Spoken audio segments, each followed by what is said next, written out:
Представители коренных малочисленных народов Приморского края съехались на занятия по изучению родного языка. На днях в Хабаровске прошли уроки родного языка. Уроки провели приморские филологи, приглашенные преподаватели Санкт-Петербурга и Якутска.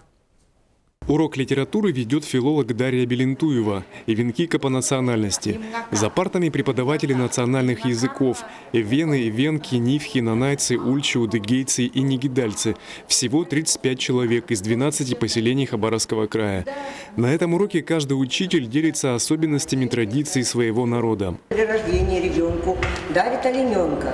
Но со временем, допустим, растет ребенок, где-то в 10 лет ребенку дарят оленя священного, то есть выбирая в стаде самого красивого, допустим, белого. В соседнем классе нивхскому языку учит выпускница Санкт-Петербургского института народов Севера Марина Темина.